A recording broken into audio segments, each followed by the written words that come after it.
Well, welcome back, guys. I got the motor back and we'll talk about it. I'm not super thrilled with some of the things that I found personally myself on it. I think, and I'll show you guys here in a second, the timing sprocket from the bottom to the top wasn't completely matched up. I think that might have thrown some of the in-play off to cause all this trouble for the motor to go back to the machine shop. And there's a couple things on here that I'm not quite happy about when I saw it. Maybe I'm being a little picky, but you guys be the judge. So that's what we're talking about today.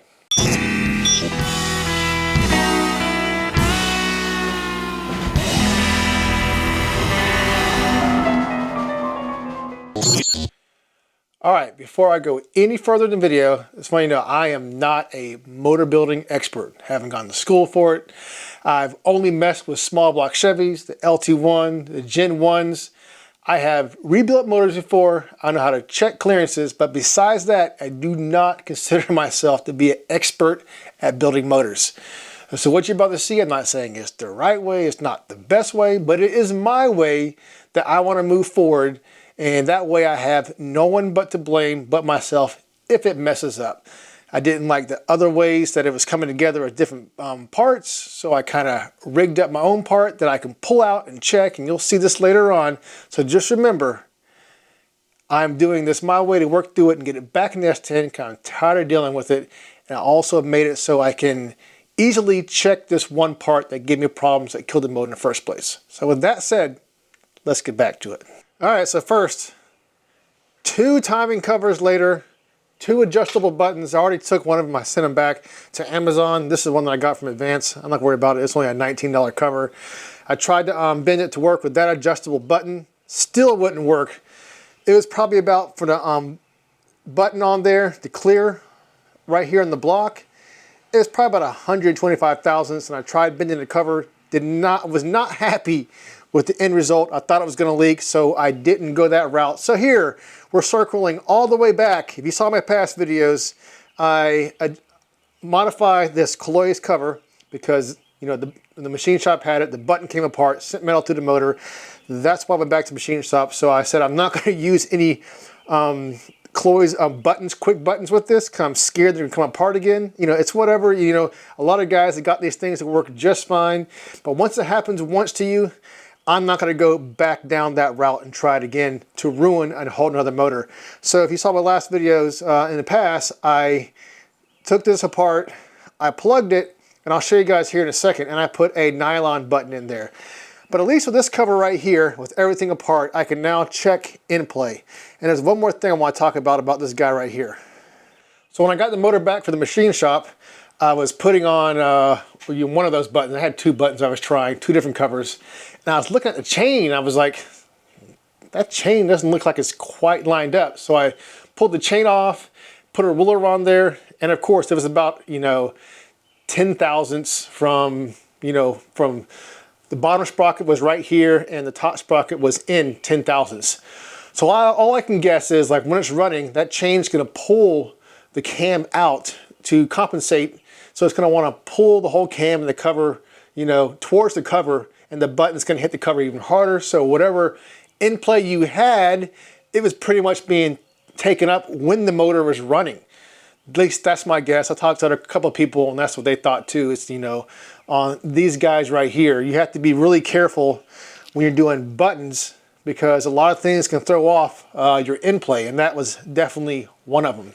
So luckily, I'm a hoarder of parts, and from the 355 small block Chevy, I had like 2 different sets of needle bearings or thrust bearings to go behind the sprocket. So I got one of the thrust bearings and I put it back on there and it actually lined them up. I'll show you guys here in a second, but it's nice and lined up perfect now. I put a brand new nylon button in there, shaved it down. Let's go ahead and look at the in play really quick so you guys can see that I'm right in about 5 thousandths of in play. So if you notice, Dart doesn't have any drain back holes right here like a stock block. And it's really hard to get down in there to see your in play. You have to put your dial indicator at a harsh angle like that to get your in play. Or, since I got this back, they already put the back cover on. I didn't feel like taking the whole damn thing off and pulling the cam, popping that out, and then putting on the ground to check in play. So, but luckily, you know, those guys weren't even remotely close to working, so I didn't worry about it. But luckily, like this guy right here has holes, and you can put it on the sprocket and you can see your end play just right. So what you do is you take a screwdriver, don't put it on top of the lope, put it behind the lope of your cam, and you pull it out. So I'm gonna pull it out.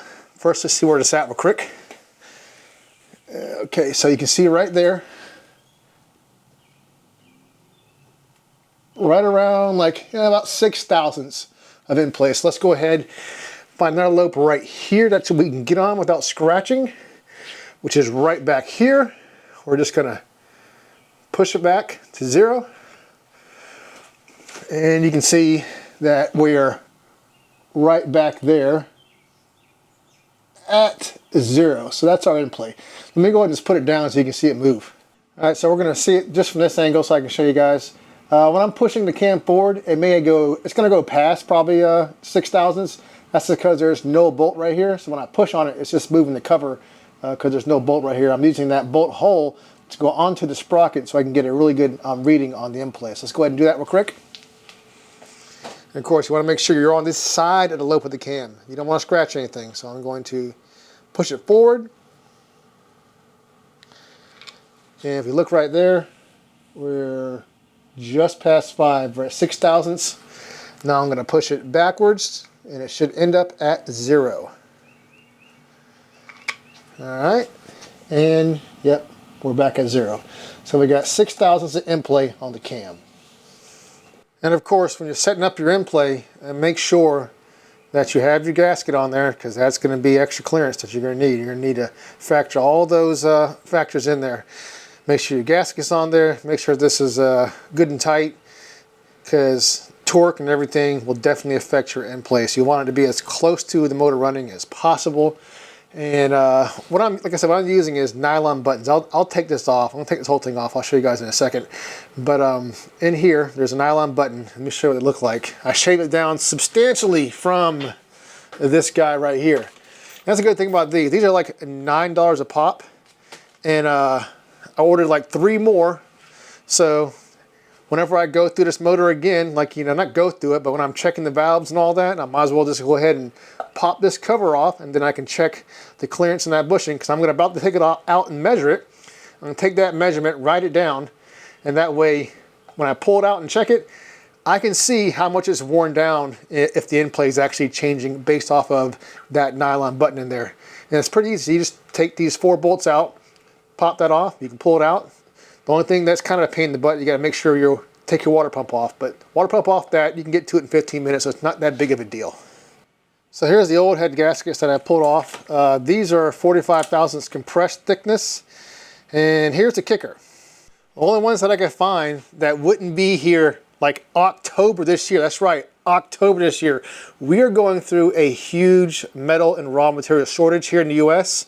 So the only ones that I could find that would work, it's a 125 bore, so I'm 155. You need to be slightly over your bore size on your head gasket for it to work.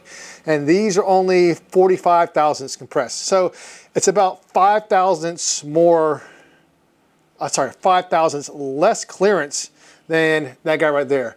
My piston valve was a little tight. I don't think 5/1000 is gonna affect it, but I'm still gonna check it anyways, just to make sure we have adequate piston valve clearance. If 5/1000 is actually an issue, then we would have bigger issues, I think, for sure. But what this is going to do, it is going to give this guy even more compression. So I'm gonna have to do a 50-50 mix, which I don't really want to. But you know, at least if I'm out driving around and run out of gas, I can just click back on some timing and put 93 in there and make it home. So it should be good.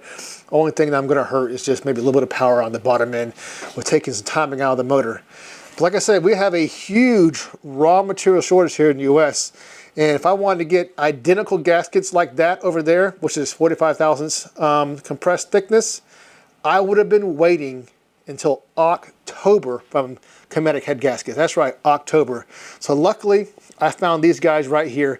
And I know you can reuse them, so I'm keeping those as a backup, but I'd rather not put, you know, old head gaskets back on this motor that I shouldn't have to take them off anyways.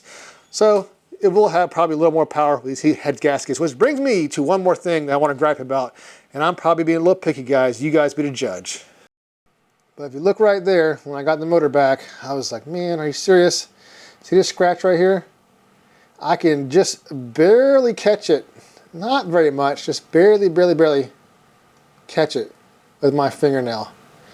I mean, hardly ever, but you can definitely feel a little tiny bit of catch there, which, you know, kind of rubs me the wrong way because, you know, I paid a lot for this motor. It came all the way from CNC machine. The block, the rotating assembly was as a kit, and didn't have any scratches on it. So you get it back to the machine shop, has scratches on it. I'm just kind of like, whatever. It's just one of those things. We're just gonna deal with it and roll with the punches at this point. Yeah, so basically that, if you looked at here, if you saw my other videos, I put a V here, so when the oil comes down, it transfers oil directly to that nylon button right there. So I'm hoping that helps it live a little longer. But like I said, it's really easy. Like you see, it pops off. Let me brighten up a little bit. It pops off, and you can see the button right there, and it just comes out, you know, this easy. Actually, let me get some pliers. Where we at? Where we at? Pliers. Where we at? There you are. Okay, so let's get the pliers and be gentle with it. I don't want to scar it up. Yeah, it just comes out. So I'm going to measure this so that way I can go ahead and make some other ones that are really close, and I can have backup. So whenever I do my valves, adjust my lash, whatever, every 3,000 miles, I can just check on the button, make sure it's doing good. And the fact that it's a nylon button, if it starts to wear out, you're not sending metal through the motor. This is not going to damage anything. Little pieces of metal will, because that's why it's out and not in the S10 right now. All right, so the cover's completely off. I went ahead and torqued these down and also clearance these a little more. I probably didn't have to, but I want to take a little more clearance out because, you know, this guy sits like this. You see, has a little nipple right there, so it kind of sits right there as it rides. And there's actually plenty of clearance, so these guys right here will not rub on the cover right there. And of course, when you torque these down, you want to use red Loctite.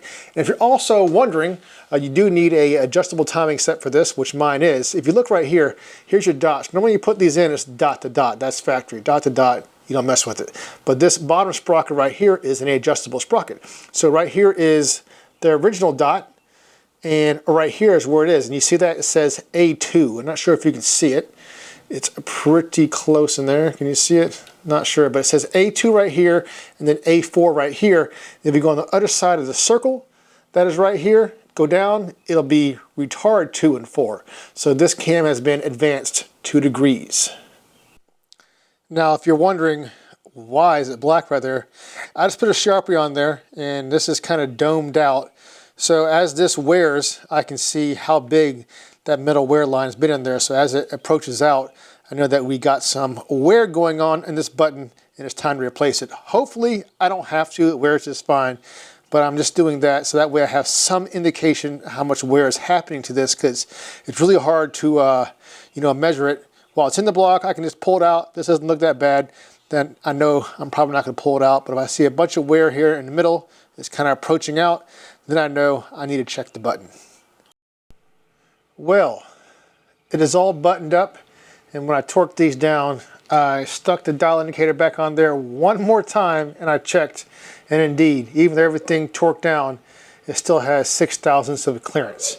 So I think we're good right now. I won't call it quits. It's just buttoning everything back up, putting it back together, and throwing in the S10. So my next video, I'll probably have all this pretty much assembled, and we'll be putting it up in the old S10. See you guys next time. Peace.